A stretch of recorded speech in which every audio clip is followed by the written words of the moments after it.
Hey everybody, it's Bust with Battles with Bust number 448, and today we're doing battle with Trundle Ornn. And so the Eternal meta has really started to take shape with the addition of the variety patch coming out of the Heart of the Huntress, and I think we're getting ourselves primed and ready to deal with the factors that are coming out of that. And so the big thing that you really have to be aware of in the current Eternal meta is just a little small unit that can come in and completely take over the game. And so we're starting to see tons of decks featuring Zoe along with the Celestials package. In my opinion, those decks are all garbage, but if the Zoe is allowed to just come on the board, not die and just take over the game, then the deck actually looks pretty good. The same thing applies with decks like Action Lee Sin, although I do put that into the camp of actually being a real and good deck. If you're able to limit their action in the early game and then they can't run over the game with action, then you're leaving yourself in a much better spot to win those. And the same story kind of applies down the line. Any deck with action in it works this way. Any deck with Samira in it works this way. To a smaller degree, decks like Nora operate this way. You have to have something in your deck capable of coming down and stopping one of these oops, I win early game champions from winning the game. And so that's kind of piece number one coming out of this deck as we're featuring the 3 copies of Mystic Shot, the 2 Thermogenic Beams, the 1 Get Excited, and the 2 Blowbacks. Just this big pile of ways that we can deal with opposing early game units that can just win the game outright on their own. And so you see that here. You're going to see this repeated over and over and over throughout our channel over the course of the next few weeks. The next thing with this is I really like playing Ornn. Just it just is what it is, you know. If you saw the previous video and how excited we were to be playing Pack Mentality, Ornn does a lot of the same stuff, right? He's just this giant bruiser that comes down and puts a bunch of stats on the board and says, you know, her der, look at my big stat line. I'm having some fun today. And so with that kind of idea in mind, I don't think we can play decks like Jack's Ornn. I was starting to look, towards what we had success with in the past, how much I loved Ornn, and I just don't think that Jack's Ornn based decks are viable, mainly based on what we just said before, and that you have to be able to deal with these early game units. Jack's Ornn really only has access to Fish Fight, and so we can't look to really play that deck today. But in the previous open, we did play Trundle Vi. And so now that if we're kind of like altering our decks and altering the space, we can look to, fit the Big Daddy Ornn into that style of deck now that we aren't looking to play Jack's Ornn and taking up spaces in our lineup that way. And so with that bit of backstory, that's how we ended up playing Trundle Ornn today. This is a concurrent timelines deck that has very strong early game plays, and then it's also packing the Forge package within. And so to kind of break it down a little bit further, if you're not familiar with these strategies, first and foremost, this is a concurrent timelines deck. The last time we played this, when we were talking about playing or when we were playing Trundle Vi, I described it as a Forge deck that was playing concurrent timelines in it.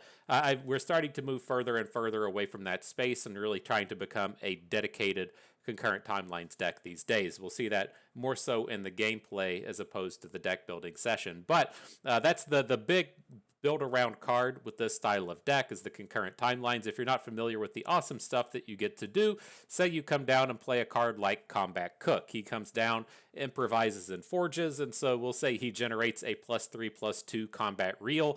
Then he concurrent timelines into a different unit, and we pick something like just a vanilla 6/6, a hunting fleet. And so we spent our 4 mana, we got that +3/+2 equipment, then we turned the unit into a 6/6, so it gained +4/+4 without doing anything. If you can think back to about a month ago when we were just out here playing Siren songs everywhere, that's essentially just what we're doing now, except you get more stats. And so the concurrent timelines, I think, is a card that should have been nerfed to oblivion a long time ago.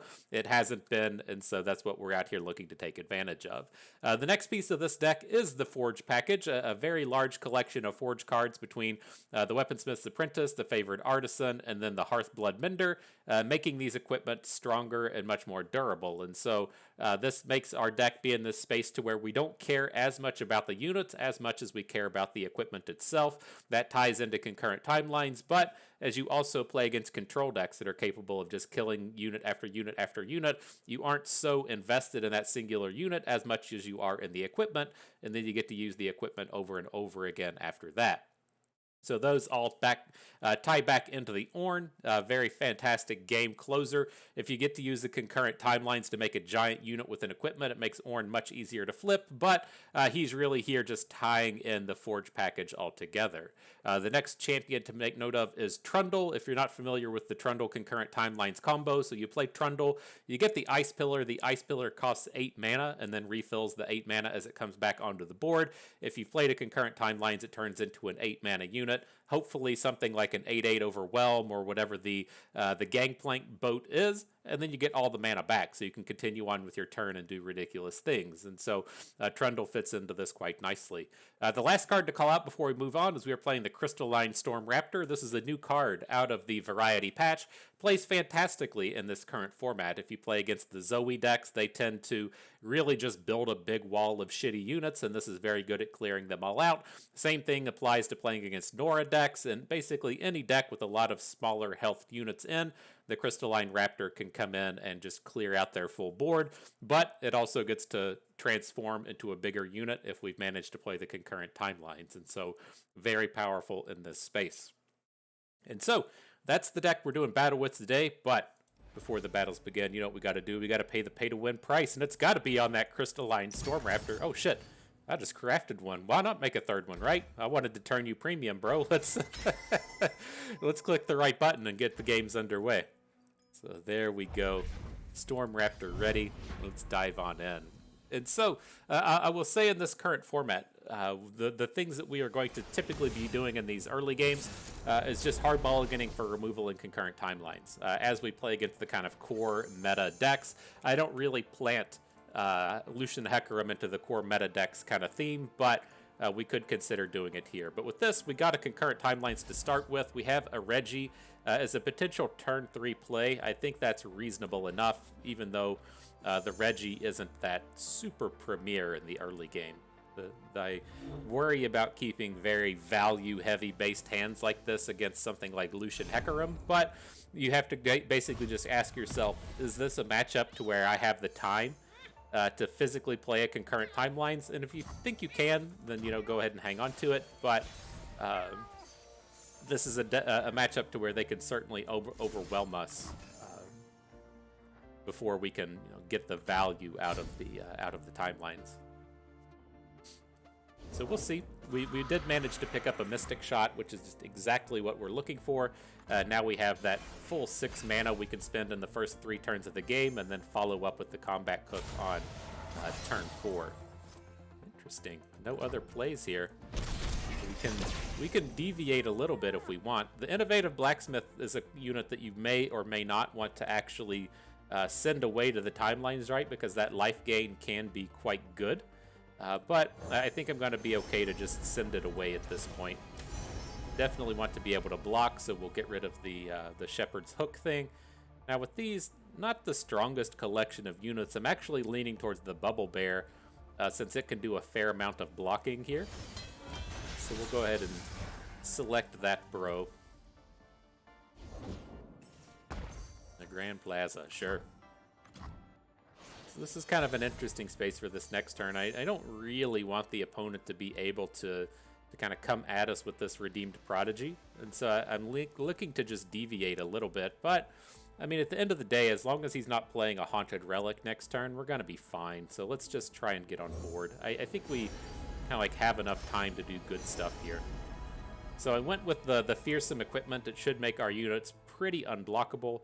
Now just snatch up the Yordle Captain. I want to have, you know, big stats on board so we can block next turn and not have our units die. So a touch awkward, right? We haven't got to play Reggie yet. We're probably not going to get the Forge out of this Weaponsmith's Apprentice, but this has been a nice defensive line that we've been able to put forth here. He wants to trade out the Soul Shepherd just to prevent Yordle Captain damage. Happy enough with that. Oh man, I forgot the Grand Plaza went back to that +1/+1 form. It doesn't play around anymore. It goes for the big game. So now this is interesting. Let's just pass. If he has the Haunted Relic, oh no, we can blow up a Haunted Relic. We're good in that sense. And a Soul Cleave. We can't counterspell it. think we're just gonna have to let that pop. You can't kill off the Soul Shepherd. Okay. That's gonna be problematic. Not so much this turn as much as the next turns when he starts to get a bunch of he gets the 4 chariots out of it.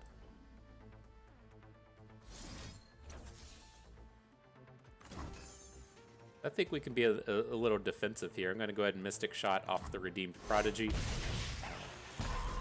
Just try and minimize the board that he has. We don't need to Unforgiven Cold this turn since he's not winning any of these combats anyways. And let's see where we can go from there. But a little bit more painful than I was initially anticipating. No one hurts my friends. Our Storm Raptor isn't looking like the hottest technology anymore, right? I was really hoping it was going to be able to AoE away more of this board, but the big stats he's presenting is fairly problematic.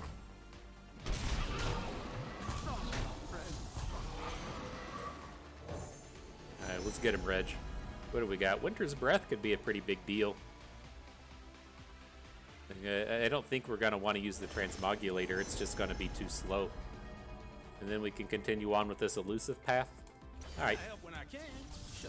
Alright, I'm convinced.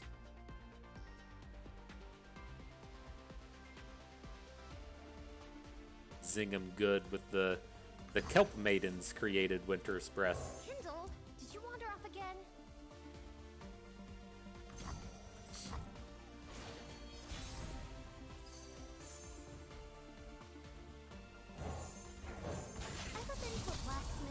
So yeah, I don't think we're going to be getting this Storm Raptor down anytime soon. But that's okay. I mean, this seems like it's going fine. Famous last words against this style of deck, but, you know, it seems like it's going okay. And if we hit for this damage here, we're just going to be lethal, so nothing wrong with that. I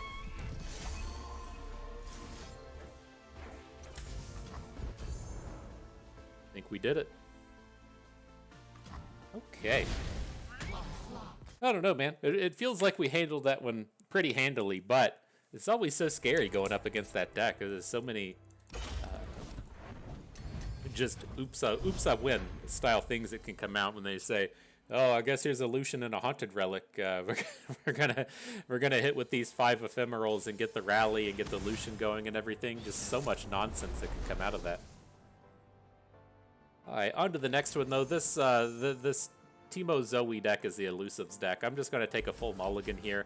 We want to be finding that concurrent timelines, and we want to be finding Mystic Shots. We didn't find any of that, so we're going to just kind of be off to the races here, which the opposing deck is much better at doing than ours is. This is one of the decks I was actually worried about in the past, the past Eternal format, in the sense that it's just so good at ignoring everything that we're doing. And so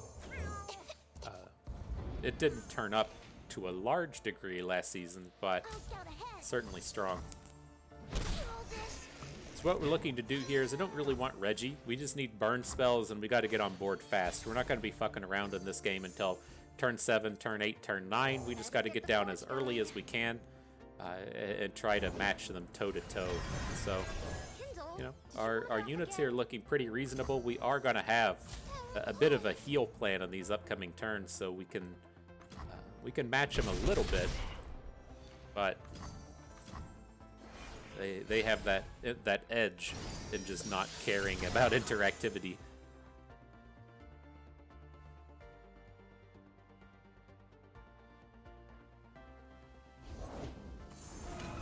All right, Winged Messenger on board. And we could look to get excited this turn, but that doesn't strike me as being very strong. We'll pick up the combat reel, get the mana. Not too worried about picking up tough in this space.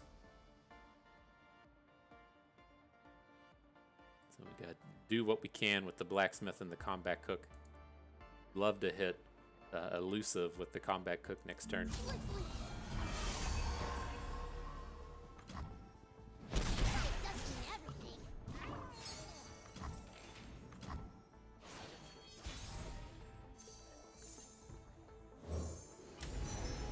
Scout doesn't make an appearance, but we'll pick up the Sandsworn Amulet.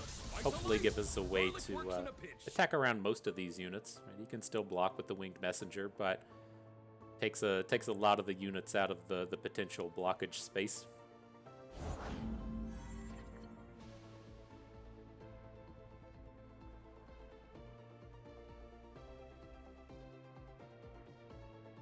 Wonder if he's gonna come up with a Sump Monument. It still does exactly what the Elusives deck wants it to do, in the sense that, you know, say we attack here, we attack him down to about 8 or so, and then the opponent just goes, LOL, it's Sump Monument, and it takes us like 4 or 5 more turns to actually kill him. This is just the premier space for a Sump Monument to come on the board. I love seeing it get nerfed, but still gotta worry about it. It does cause some problems. Oh, you're dipping down into burn range, my friend. Dipping down.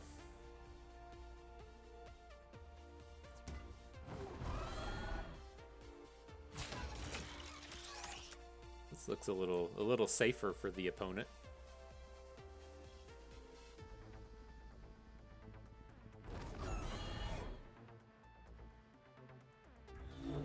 I was feeling better when you were making a bunch of bad blocks and falling down to like 5. Opponent changed his mind. He said, no thank you. No thank you. Uh-oh. Let's get it a little bit more. Get a little bit of a touch of damage in there. Alright. Interesting.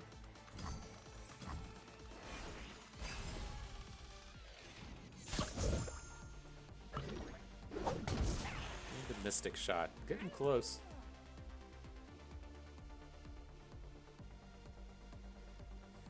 Is this game hot enough for you all? You got to say, out here in Kansas City, the heat index this week is at 115.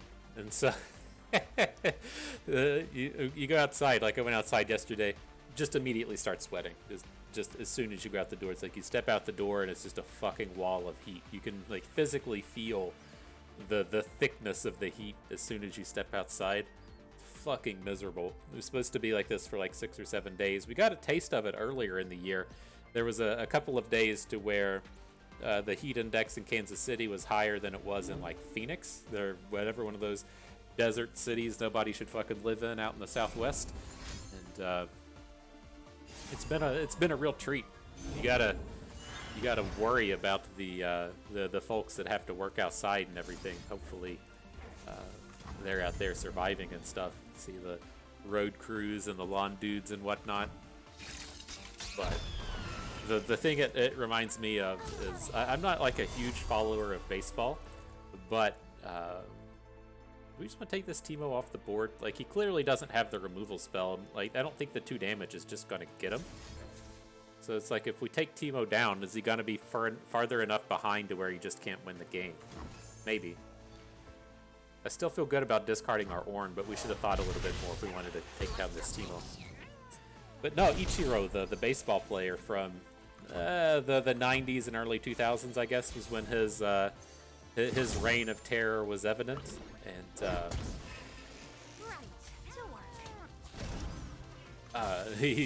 he's from Japan, and English is most certainly not his first language. And so Bob Costas is doing an interview with him, and they say, Ichiro, what is the first bit of English? What is the first thing they taught you to say in the United States? And he starts to chuckle, he starts to giggle, and he says, all right, I'll say it. And so he says, August in Kansas City is hotter than 2 rats and a wool sock fucking. And he just fucking loses it, and Bob Costas loses it. So this is the first thing they decided to come out and teach this guy to say. It's fucking beautiful. And that's it. That's the line. I love it so much.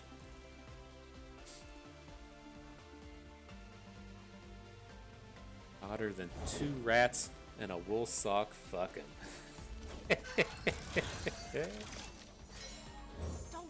Alright, but back into this game. One of the things we're starting to do here is cycle around these equipment. We'll get this combat reel back on board next turn, but this gives us a bit of an opportunity to gain a little bit more health turn after turn with the Innovative Blacksmith. And we just annihilated the opponent's board, and so I'm not entirely certain how fast they're going to be able to deal damage from this point forward. And so I wish we had that Ornn back. You know, he would have been a little bit more functional than his favorite artisan, but this is not how I was expecting this game to extend. I was not expecting so much blocking to come from the opponent, and I thought they would just try and come in and kill us. And so it's kind of tough. Now here we're in this kind of classical spot as to where you're just at risk of getting burned out. And what I was gonna say was I don't want to just Mystic Shot this Zoe. Like, this is the space that can be an absolute disaster if he has a combat trick. In the sense that we're trying to remove his unit, and then he says, all right, well, whatever. And, and then he ends up with just way more stats on the board coming in for damage. And so we weren't able to do anything about it. But, and a Sparkle Fly, that's brutal. Let's see what we can do.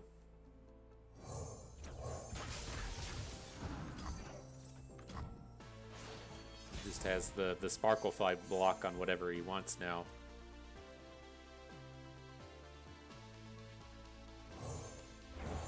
I think this game is over at this point. We could have put the Forge on something else. Maybe that was the mistake for our turn.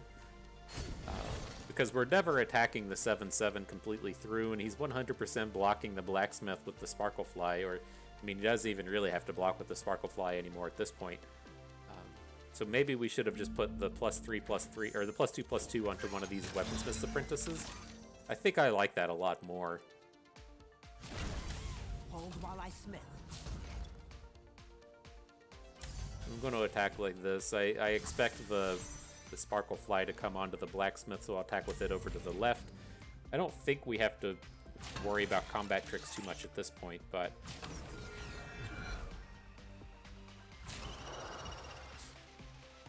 okay, I try and get a little bit of something in. This dude just loves to block. I don't know what else to say about this other than this dude just loves to block over and over.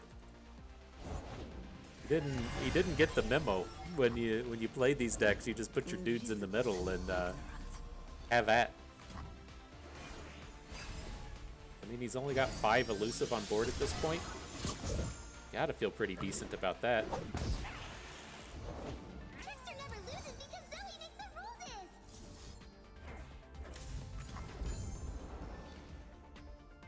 And another tense moment. If he's got the combat trick here, we're dead. If this is successful, we have a shot. And so he's gonna hit us for 5 and take us down to 4. That feels pretty good. He's generated a blocker for our Fearsome, so we can't do anything about that. Looks like he can block all of our units at this point. Need to find a burn spell or something. Trundle doesn't really do anything. I guess he does. In the sense that if his hand is like 2 combat tricks, we win the game. If his hand is like a combat trick and a burn spell, then we can win the game. He gives us a little bit more than I was giving him credit for. Hammer, tongs, anvil. I'll knock 'em dead. So yeah, this will give us an extra shot to just win, which is good. Otherwise, if we just open attacked, our opponent could block our 3 biggest units and only fall to 1. Good chance we're still just dead here, but if his hand is like blowback, we're fine. If his hand is get excited, we're fine. If his hand is like a combat trick and a mystic shot, we're fine. Like, I think I definitely like adding the Trundle in this spot. Must we fight?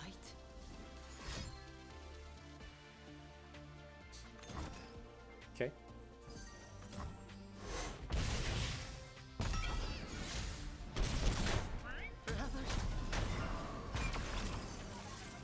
Down to 1 card. Let's hang on to this combat reel. No real reason to just throw it down. If we pick up a blowback or something, we might want to use it instead.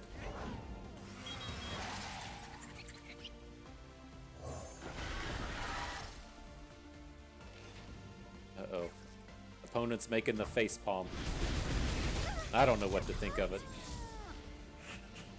Opponent says, that's not good. He's probably got to get excited in his hand. Alright, GG. Longest battle versus Elusives 2023.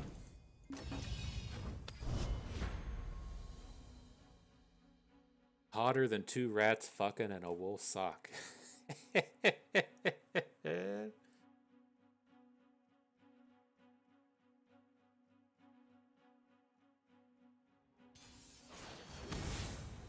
on to the next one. It's like Nami Twisted Fate with Shadow Isles attached to it. In the past, this would be more of a go hard style of deck. I'm not entirely certain what people are trying to run these days in terms of Nami. I don't think this is the kind of deck that's just going to come at us and be a Fleet Admiral Shelley deck, but I think there was a point in time when people were like, you could play Nami Twisted Fate or whatever, it'd still be the Elusives deck, but you could go into Shadow Isles for like go hard and removal spells, or you could play Ionia for things like Deny. And so there was a lot of variety in the different Nami-based decks that were out there. I think this is just kind of like Nami go hard, but we'll have to see. Like that, admittedly, like right at the beginning of our switch from Expedition into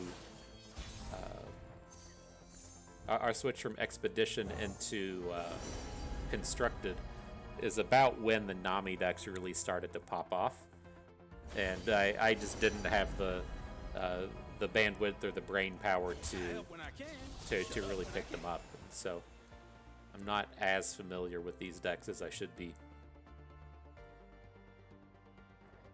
But in this space, one of the kind of interesting things with this deck is I'm not usually a huge fan of putting the favorite artisan under the concurrent timelines. You still get the time and dedication, but you typically lose out on stats. And so I was happy enough to drop Reggie and get the stats off of the Academy Prodigy.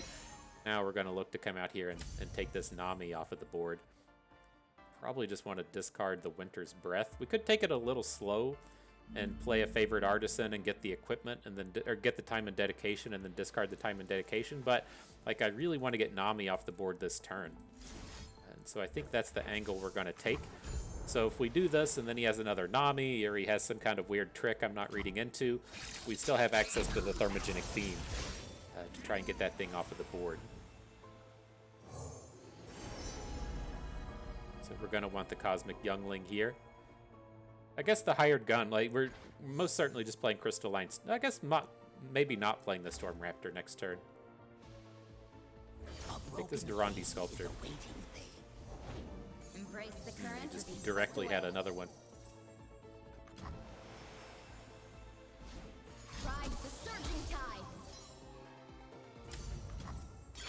So I'm going to regret picking this Durandi Sculptor a little bit now, because I am going to just Thermogenic Beam the Nami for one, and then next turn open with the Storm Raptor. And so a bit of a bummer in that sense.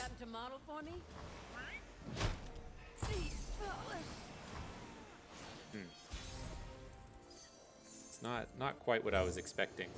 I was wanting to hang on to this stuff until we potentially got a little bit later in the game. If he starts to get the Burblefish on board, we have a chance to clear them out with these big AoEs. But I think if we're going to be real, you're very rarely going to be given an opportunity to just get a Burblefish board with an AoE. It's something that the opponent should be directly playing around. Fuck, is the game going to crash? Get it together, small indie company. God damn it. Alright, let's see if we can't get back in the game. Yeah, okay. Something happened. Alright, opponent blue carded. Eyes open.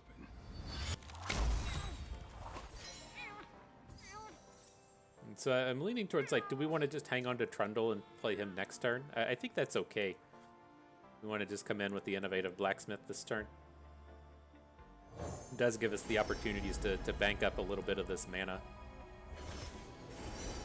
I do like the upcycled Rake. And I'm leaning towards the Fuzzy Caretaker.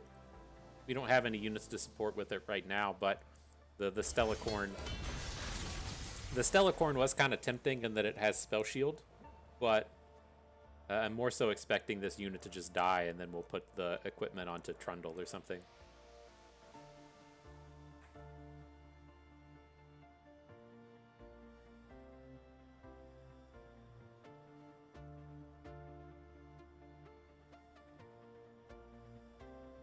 Old Steve, old Twisted Fate running around out here. You don't see too much of him anymore these days.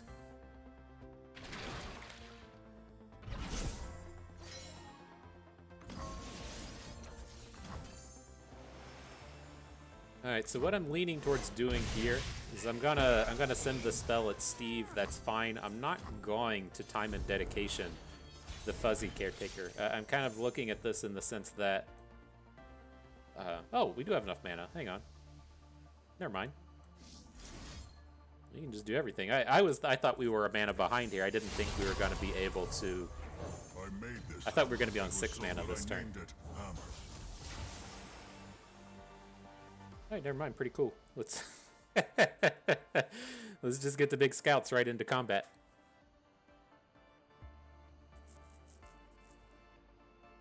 I was gonna try and line it up so that if our fuzzy caretaker died, then in the spot to where we got to put a Trundle on board, we'd still have 2 mana ready to go for the equipment.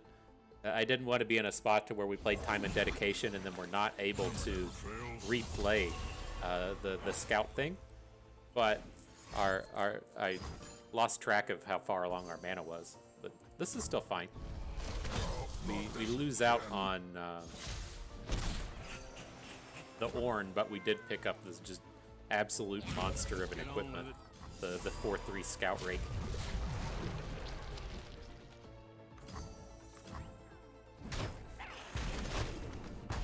This is the big selling point to playing these big forge-based decks. We're not really invested in any of these units that we have running around as much as you know, we got this upcycled Rake out here causing problems and turning literally every unit into our deck into a serious powerhouse.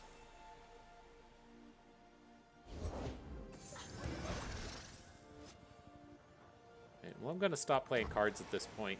Opponent really needs to be killing us in this spot, and I'm not certain to how close or far away they are. Alright, I'm a little bit more certain now he's not just killing us on that turn, so that's a perk, that's a bonus.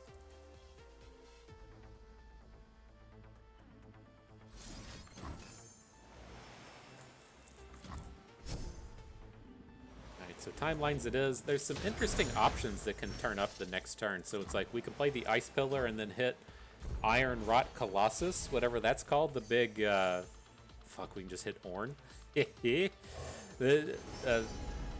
Just so many big choices, and so curious what turns up. Just take Captain Farron. Turns out Overwhelm's pretty good here. Just gonna start going ham.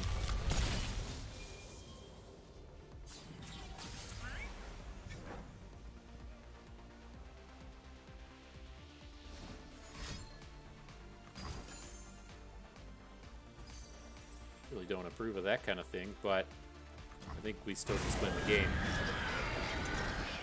So the important thing with Ornn, I was going to call this out as we had stuff on board. You're not getting the option directly here, but if you don't want to select a unit on board, you can just click the done button and he'll pick the most powerful equipment in your hand. And so we were wanting him to copy this 4/3 Scout Rake that we had in hand. So we would have just passed in that spot so he'd be able to get on board that way.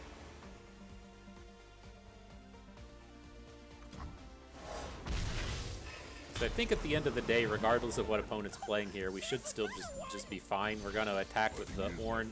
He's going to go up to 12.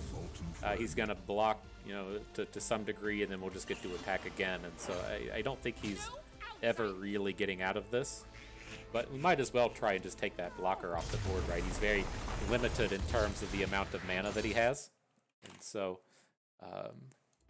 there's a very real chance that he doesn't get to block Ornn every time. Alright, next battle. Getting to call this deck Terror Birds. It's one of my favorite shows of all time. I think it's actually coming back. There's a show called Party Down. It was on Stars. It starred Adam Scott and Lizzie Kaplan.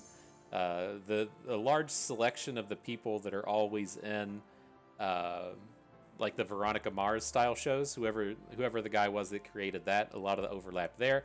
But it was like as the shows started to like really hit its stride, it was like everybody in the show got their own big network shows. So it was like Adam Scott went to Parks and Rec, and Jane Lynch started doing Glee, and Lizzie Kaplan got her own show, and Martin Starr started to kind of pop off across the board. And they said it wasn't like directly because everyone was just getting popular. It was more so a matter of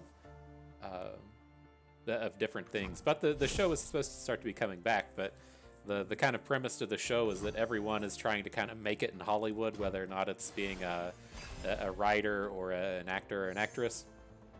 And then to get by, they all work for this catering company. And so it's a lot of kind of familiarity with we're working in the service industry and the kind of day-to-day style of job in that sense. It was very fantastic. It was very, at least, memorable to me in my days of working back in the bar. But nonetheless, they're supposed to be coming back. But one of the scenes in that, Martin Starr is a writer, and he writes a horror screenplay of sorts called Terror Birds.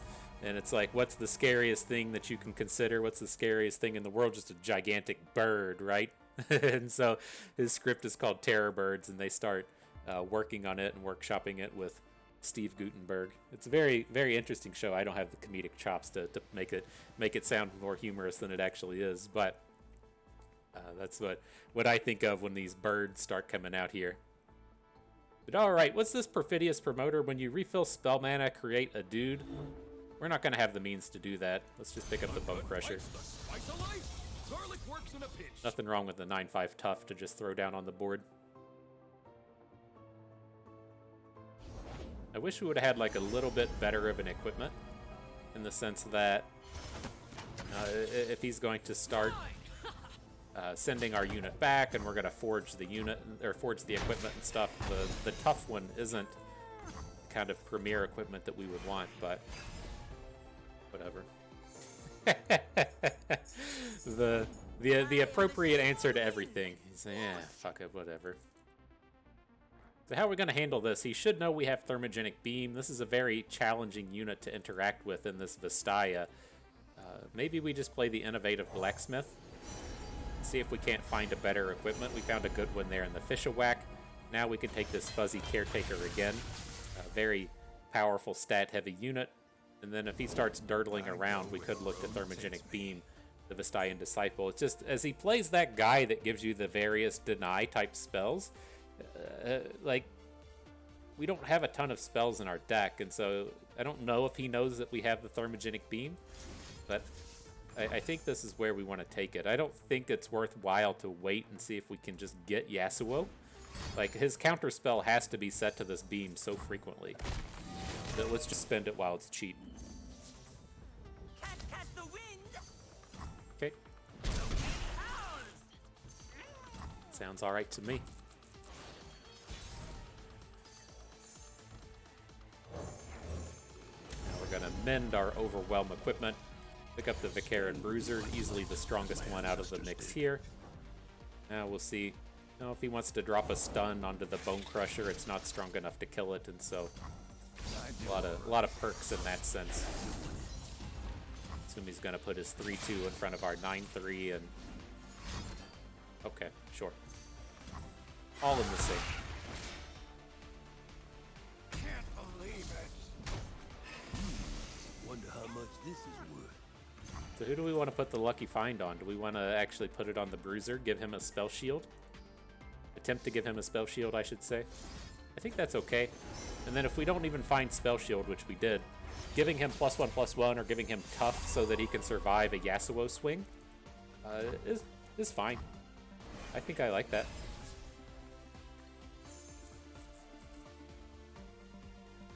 The Terror Bird turning up.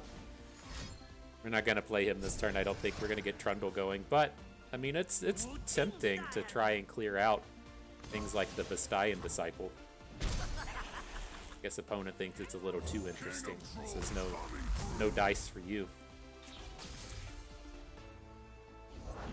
Now what's this do? Stun the weakest enemy. Now we can kind of manipulate that a little bit. I don't quite want him stunning our Trundle, but let's just add Reggie. The sacrificial Reggie. The thing I was looking to do this turn is the Fuzzy Caretaker is kind of a low value unit and the Fish Whack is extremely strong. I was looking to be in a spot to where we play the Pillar next turn, that flips our Trundle, he gets overwhelmed. Then we put that Overwhelm equipment over on our Vicair and Bruiser with Spell Shield. And then we just use the Fuzzy Caretaker for his support. And we can still get there this way. It's just not exactly how I wanted to go about it. So no reason for the voices. I don't think we want Trundle Quake. Stuck with Assembly Line. Stony Suppressor. Okay. I mean, we're not casting any spells. And so maybe we can throw a wrench in the opponent's plan with this Stony Suppressor.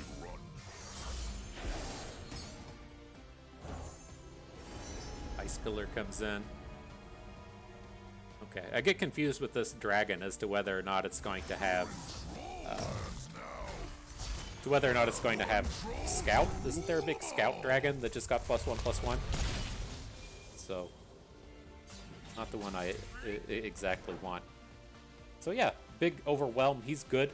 So again, that thing we're gonna look to do here. What have you become? If I told you, would you listen? Yone's kind of annoying. Does that actually kill anything? No. I think we still want to follow on this path to where we're going to put Overwhelm onto our Spell Shieldy unit. I do all right. The thing worth noting is we can blow back whatever blocks the Vicair and Bruiser, just to essentially make it be a 6 damage blowback instead of a 3, taking away some of his blocking ability. Fast strikes.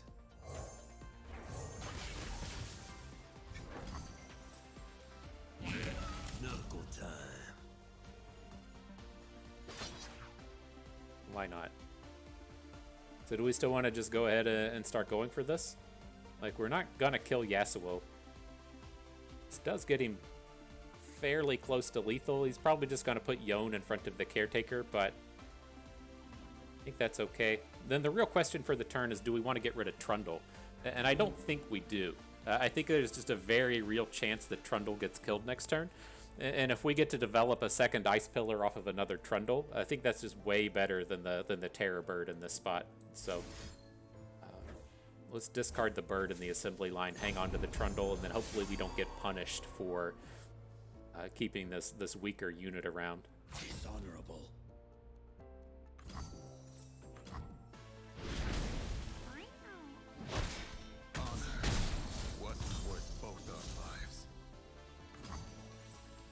Oh, we can't lucky find because of our Stony Suppressor.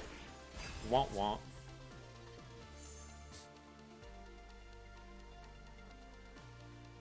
Who knew life could be so hard? He says you gotta get the Stony Suppressor out of here, my dude.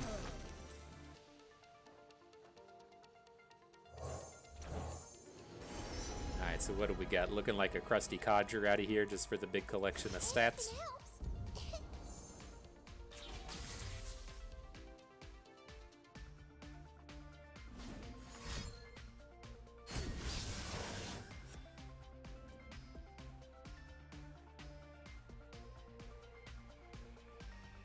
I mean, maybe he's not gonna just kill our Trundle. Is that what life's really coming down to here?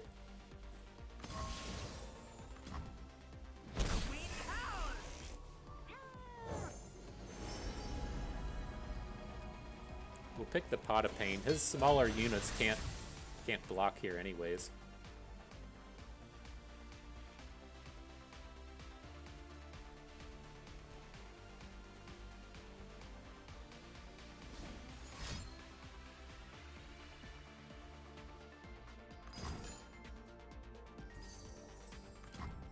No cure.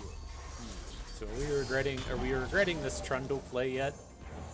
That's what this game has essentially come down to. The Terror Bird is looking pretty spectacular in this space, being able to kill off such a monstrous chunk of units.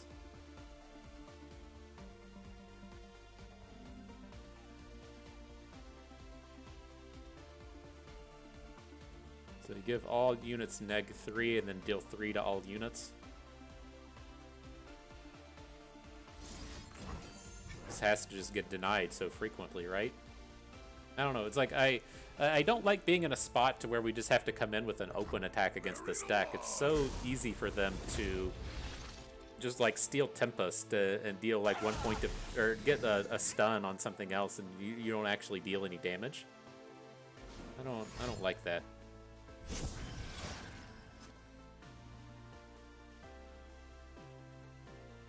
As you're trying to make your big finale of attack, and you give all of your units -3 attack.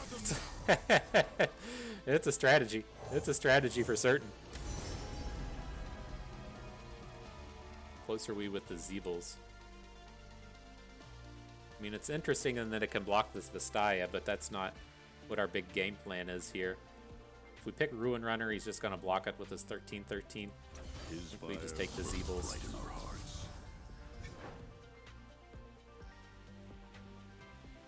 I don't know. I'm not amped with how we played this Trundle this game.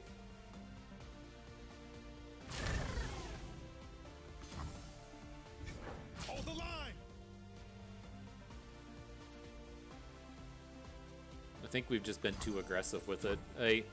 It's just so tough to want to sit around and play a waiting game against an active Yasuo, though. Like, he has so much opportunity to just come in and kill all of our stuff. I mean, I guess, you know, at least at this point, he hasn't had a he hasn't had a Hillock, right? The Hillock is where the real power actually comes out of this deck. So that's tough. Definitely glad to see this, though. Love seeing that All-Seeing Oracle hit the board right before we play Reggie. So we're counting on some goodness coming out of Reggie here. That guy would have been a serious problem. All right, well, it's going to be stuck with Progress Day. He can't counter that anyways.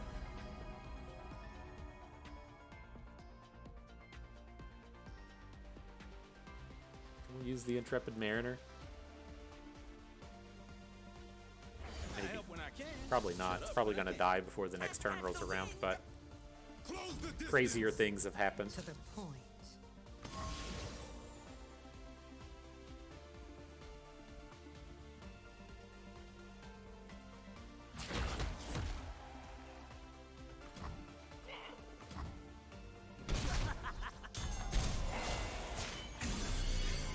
Katarina flips. He'll have the ability for one more attack.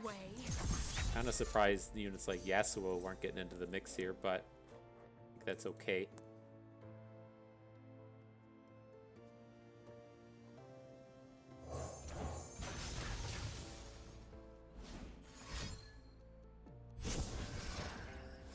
No going back.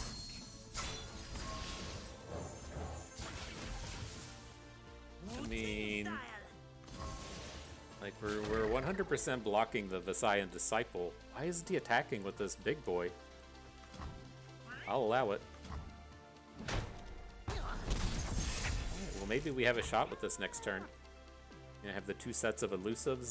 There's no guarantees in this spot for certain. It's very easy for him to, again, to have stuns or recalls or whatever to send our Elusives back to our hand. But and now Ornn turns up.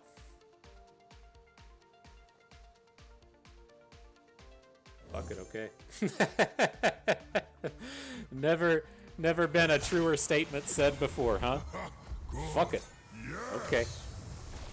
Come on, Pepper. Good kitty meowing at me. She's had a rough day. There's been a bunch of children's running around the house the past couple days.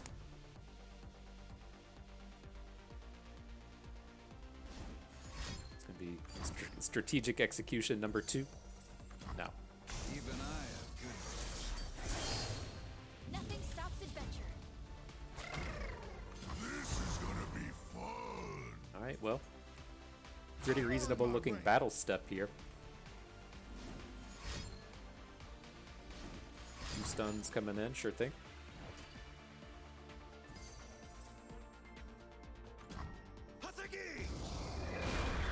Big thing, we do get this Legion General off the board. We didn't get to deal any damage this turn, which is kind of meh, but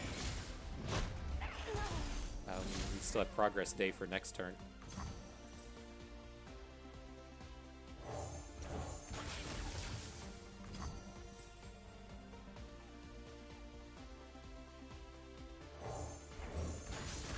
I want to cycle these equipment on Ornn. Just get him up higher and higher out of this this Yasuo range. Still a pretty scary spot to be in. He's got Katarina in hand. He can attack a bunch of times. Big blade for a little warrior. Ornn, Mender, Mystic Shot. Is this ever worth the Bellows Breath? Like, it's a tempting Bellows Breath. I mean, it does kill Yasuo, and it's not a card he can pick up off of that thing. Okay, I'm just gonna go for it. Oh. So the big thing with that being successful is it just takes him so much mana to really pop off on this turn now. Nice. Nice. That, this in a space to where we shouldn't be at risk of losing the game. Come on, Pepper. All right, let's get one more game in. We're rapidly approaching that hour mark, but I feel bad only playing 4 games. I feel like we got to get a 5th game in, even though these have been running a little bit long. The Elusives guy in that Yasuo game went fucking forever. We'll get one more in. One final battle at Game 5 up against Viego in his classic state. See what we can do. All right, and so with this, I don't feel like we have to super dig for the removal spells, but I would like to find concurrent timelines. I think the kind of consideration point with this hand is the combat cook, because if the game, like in the early turns, doesn't yield us a good improvise unit, or I should say yield us any improvise unit, then we like really struggle in these games. And so even just playing the combat cook on turn 4 can be enough, but like finding the timelines can be so super strong. Like the units and the Viego deck are always going to outclass us. Oh god, there's Pepper. She almost missed and just dug right in my leg. But their units can all be so much better than ours that, you know, having access to the timelines can be pretty important. See, now we're kind of boned in the sense we don't have any dudes on the board. We got this triple Ornn Trundle hand with no improvises.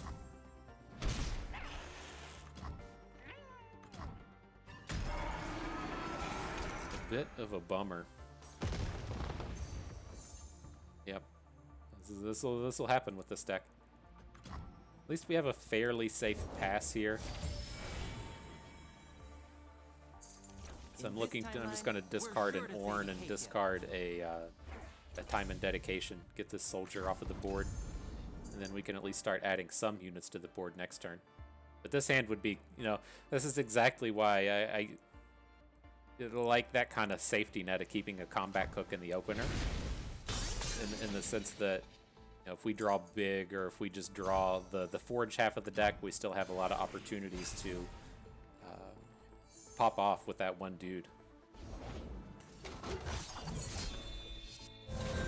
trolls are going to war! Right, Pepper, you gotta get down. Sorry, sweetheart.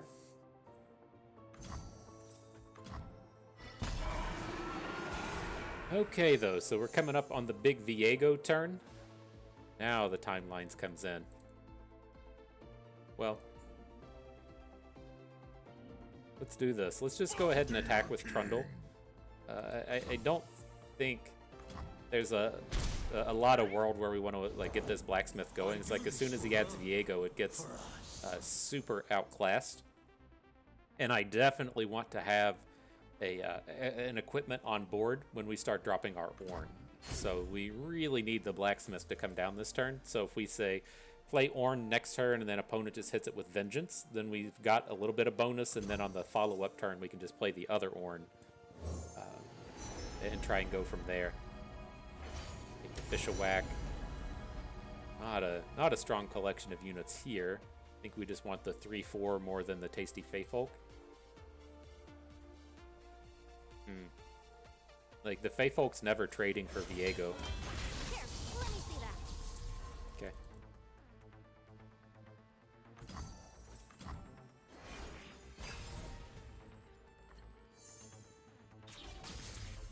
I forgot about the Weaponsmith's Apprentice, though. That would have been kind of nice to have.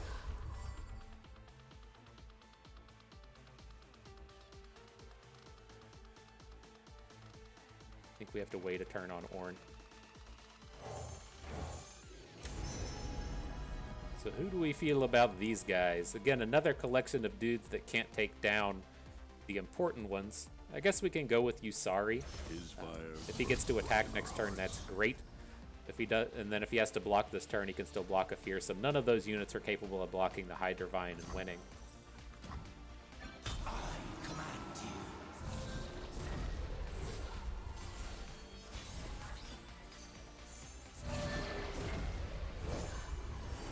Right, so Ice Pillar, very weak Ice Pillar. Very weak. Guess we'll take the Warden just as a 6/6 overwhelm. Ew. Ew. That was not a very impressive Ice Pillar.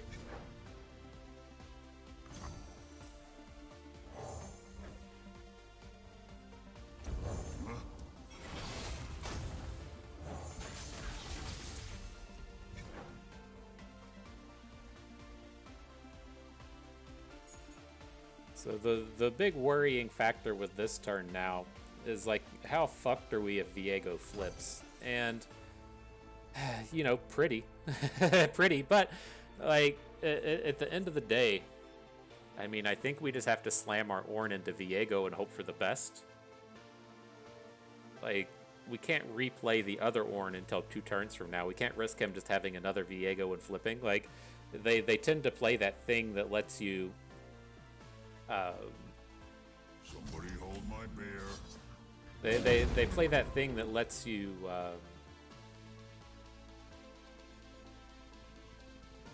I'm losing it. Sacrifice a unit to draw a champion out of your deck.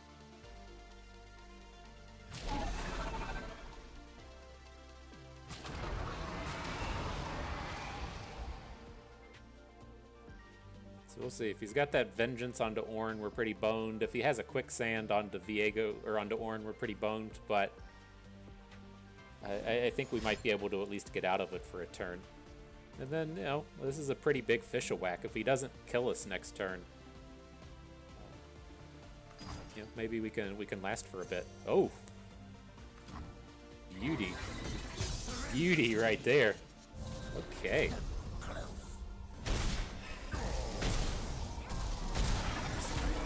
Clearing out the nonsense.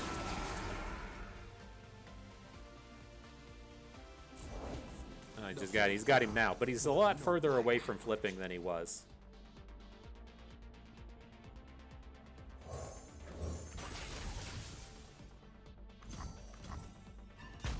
Look at the power of these equipment, am I right?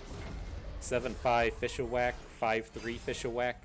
We're about to get another one with Ornn here in a couple of turns. Very powerful.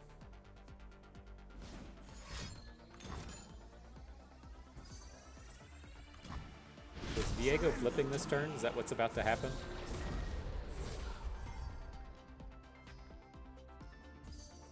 You just need 7.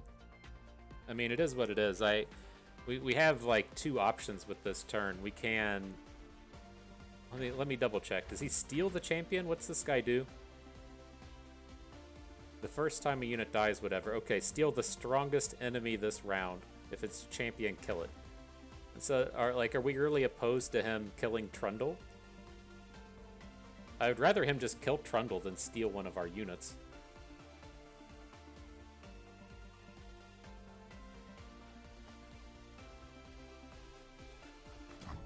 Let's just pass. He's got to do something. Like, I think it's okay just to block both dudes here as well.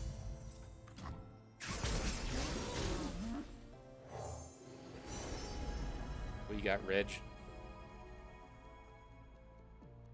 None of these are particularly exciting. Like, everything already has Overwhelm, so I don't want the Shaman's Call. We'll just take the Anomaly. I help when I can. Shut up when I can.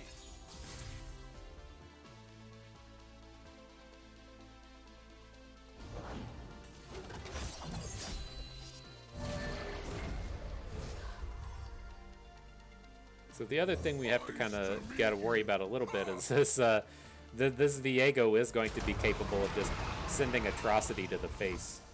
Oh. Okay. Nothing's tougher than a troll.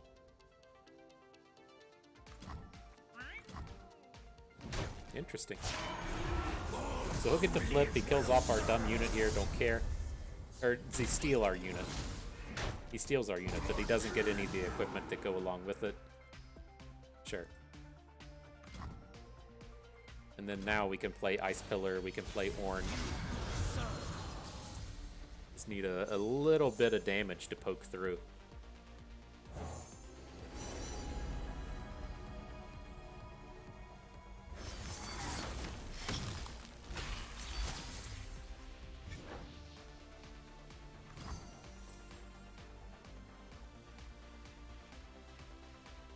We're so close to just putting 2 Colossuses on the board.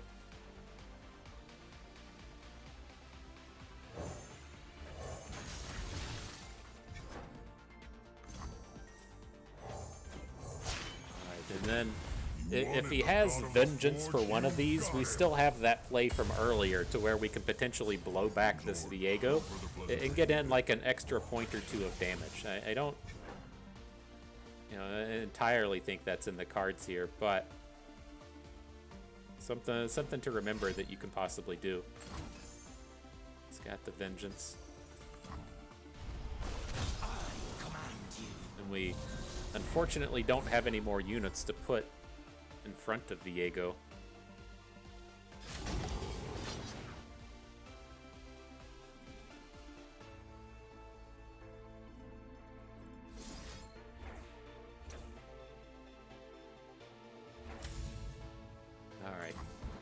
Let's get this closer to a shot, right?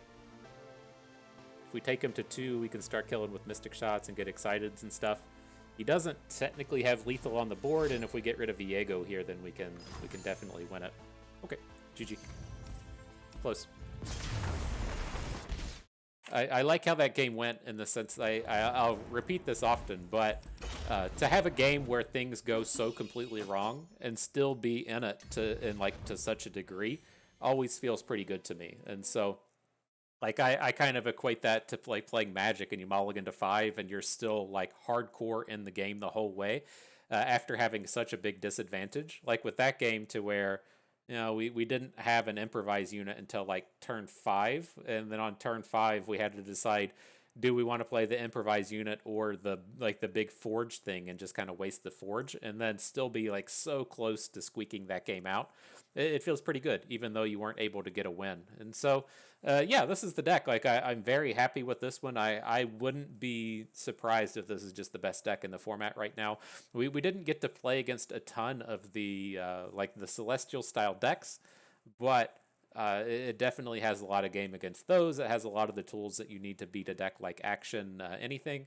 And so, very powerful in this current format. The things that I will say about this deck are the only spot that I'm not really certain on where I like are I'm a little up in the air on the removal suite. Like, I like the 2 Thermogenic Beams, I like the 3 Mystic Shots, but then after that, with this combination of Get Excited and Blowback, I don't like them in the sense that they don't fit that criteria that we're trying to make, right? And that you need to have an early game answer to Action or Zoe, which they can do, right? You can Get Excited as Zoe on turn 2, but like if you're playing Get Excited on Zoe on turn 2, you're just getting pure card disadvantage and mana disadvantage right from the get-go. And so I don't like it in that sense, and so I've kind of tinkered with playing stuff like Aftershock, but Aftershock can't go to face. And so I kind of struggle between this mix of removal.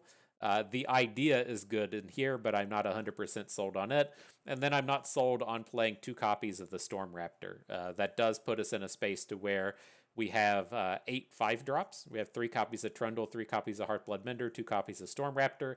I can see an argument for cutting 1 Trundle, because he's not like important to play on turn 5, and you can still win a lot of these games without an Ice Pillar, but he fixes a lot of the problems in the games to where you just need a big dude and things aren't going exactly as planned, and you can load him up with a scout equipment or something, or he just shuts down a mid-range deck. Like, he does a lot of work in different situations. And so that's the other point. I'm not entirely certain with 3 Trundle, 2 Raptor, 3 Hearthblood Mender. If it came to cutting 1, I would cut 1 copy of Raptor. But like this AoE ability is so incredibly powerful. It's so different than playing Avalanche in that, concurrent timelinesing a 5-cost unit gets you a really big selection of high-powered stuff, and the Raptor is able to, as we saw against, say, like the Yasuo deck, to where it took down like a weakened Yasuo deck and 2 concussive palms and then 1 just like random fucking unit. Like, it does that so much as to where it just wipes those boards clean. You do that a ton against the Zoe decks, to where you kill like 4 units that aren't the 3/4. Your Celestials cost 1 less, and it's just a wrecking ball and clearing out your opponent's like life gain capabilities. And so I don't know. There's a space for it. Maybe if this is a format to where we start seeing more and more anti-gen, which got a huge nerf in Pirouette, or if we start to see a bunch of decks like Pirates, which I can't recommend in this format full of Zoe, then the Storm Raptor gets a little bit better. But that's the kind of last space. But I think this is kind of like 37 of 40 there to being a real contender in the meta right now, and then also being a real contender as the open approaches. So you'll definitely see us sporting this deck across the channel multiple times over the next 2 or 3 weeks. So I hope you like it, because you're going to see it. And so that's going to do it for us today. So I hope everyone enjoyed the video. Hope you maybe learned a thing or two along the way, and you had a good time watching. So this is Bust, and we thank you for being here.